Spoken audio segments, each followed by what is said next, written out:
Welcome to a special presentation of the Columbia Records Radio Hour. I'm Bob Costas, and I'm sitting upstairs at the Count Basie Theater in Red Bank, New Jersey, where Bruce Springsteen is rehearsing for his tour, which begins in Los Angeles on Sunday night, November 26th, this coming Sunday, right after Thanksgiving. Today, Tuesday, November 21st, when most of you folks will be hearing this show, is the day that The Ghost of Tom Joad, Bruce's new record, hits the stores officially. Now, before you all rush to Red Bank, by the time you get here, Bruce will be done rehearsing, and you've also missed Al Martino and Henny Youngman this past Saturday night. But over the next hour, they were in this theater, trust me. Over the next hour, I'll be talking to Bruce about his new album, The Ghost of Tom Joad, and we're back with Bruce Springsteen. It occurs to me it's 20 years since the simultaneous covers of Time and Newsweek. It's 10 years since the stadium tour part of your career, and now along comes an album that I know people are going to like, and it seems to me that it's going to be well accepted,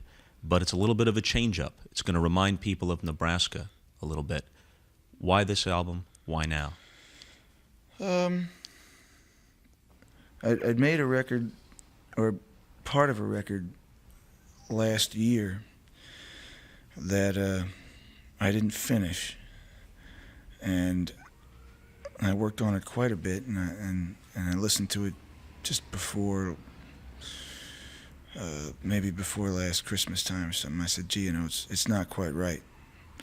And we worked with the band on the Greatest Hits record. And there's something about the band that always has sort of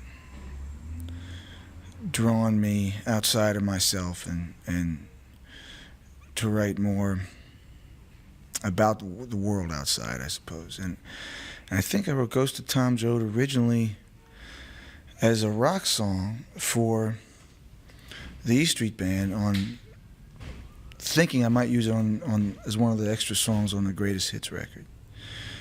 And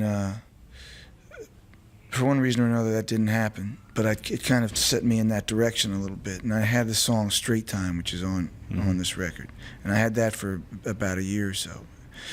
And I liked its basic feeling and what as I was working at that time, basically you follow where your voice is. You don't particularly choose where your voice is at any given moment. I don't think so. And at this particular, time in my work life, for some reason it seemed like my voice was where this record ended up. It was had more of a folk voice, I guess. That seemed to be something that was just saying, hey, work over here. I didn't sit down and plan to particularly make this type of record or not. Parts of it presented itself to me, and then you sort of follow it. You follow it along. Bruce, Tom Joad, of course, from John Steinbeck's novel The Grapes of Wrath, but it's clear that your inspiration for this comes more from the John Ford film, not just for this track, but the whole album has a cinematic feel, and I know you're a fan of John Ford's. The picture I guess I saw in the late 70s, and it had a really deep effect on me. I think I'd read some John Steinbeck probably earlier than that, in high school, and there was something about the film that sort of crystallized, the story for me, and it always stayed with me after that. That for some reason there was something in that picture that always. It resonated throughout almost all of my other work, and it was just an image that popped out as I was sitting on the couch messing around with the guitar. Do you remember the first time that you watched Henry Fonda give that speech at the end? Oh, yeah, I cried. Newborn baby cries, a guy looking for a place to stand, yeah. Ma, look into his eyes, Sure. and I'll be there. Yeah, that was a very powerful speech, for me. I think to some degree the things you write are a conversation with yourself. I wasn't.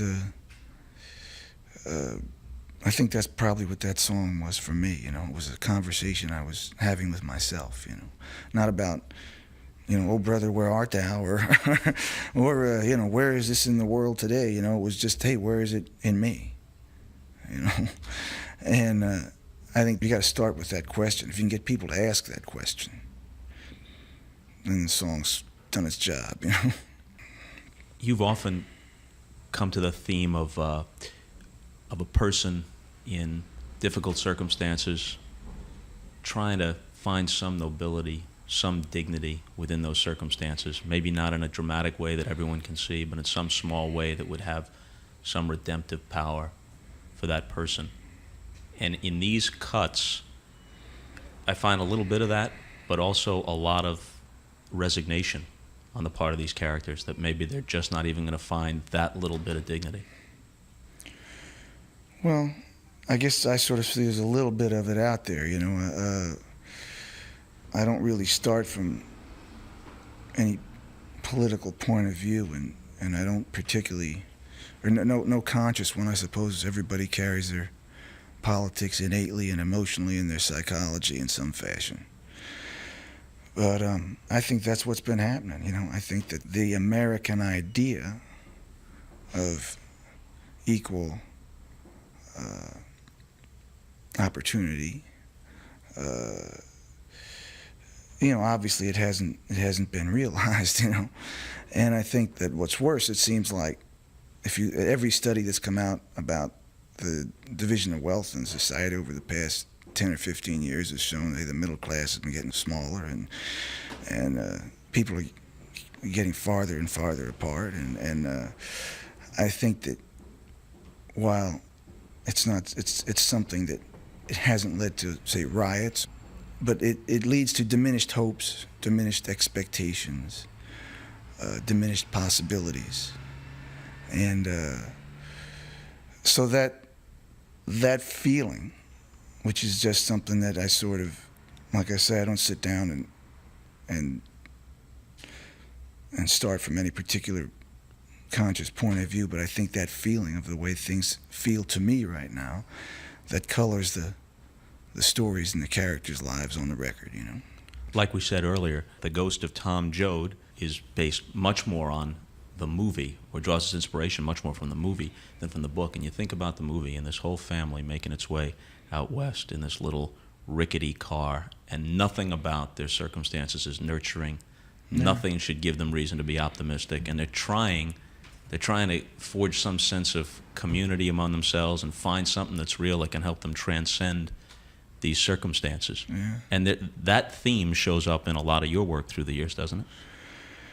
Well, I guess, see, my folks in 1969, when I was 19, my folks went west. You know, they went to California to start a new life, and it was my mom and my dad and my little sister, and I think they'd saved $3,000, and I remember, you know, I stayed in New Jersey because I'd gotten very involved with the band, and I guess that had become my family at that point in time, and it was also where I could make a living. I went out to California. I tried to make a living, and I couldn't get a job, you know. I couldn't get a job where somebody'd pay me, you know, to play. And back home, I had 2 or 3 clubs I could come up with $100 or $125 or $150 a week, which was enough to, you know, to survive on. You're sleeping with 6 other guys in an apartment, and everybody's chipping in a few bucks for rent. But my folks went in '69. They had $3,000, and they slept 2 nights in the car and 1 night in a motel, you know. And that was what they did. They drove into California. They didn't know anybody. I had a girlfriend who was one of the first sort of hippies in the area, and she was the only person anyone knew who'd ever been to San Francisco, you know. and she sent him to Sausalito, which was sort of, I guess, this sort of hipster's enclave at the time. So was she sure to wear a pretty flower in her hair when she got there? So my folks pulled straight from New Jersey into Sausalito, where, of course, they realized very quickly that they don't belong there. And my mother claims they pulled into a gas station and asked the attendant, "Hey, where do people like us live?" And somebody said, "Oh, you live on the peninsula." You know, that's her story. But you know, so they started a whole new life out there, and they did well, but they struggled pretty hard. I went out there. You forget it was a time when I'd never been on an airplane until I made a record. You know, nobody could afford an airplane ticket, so to get to see them, you know,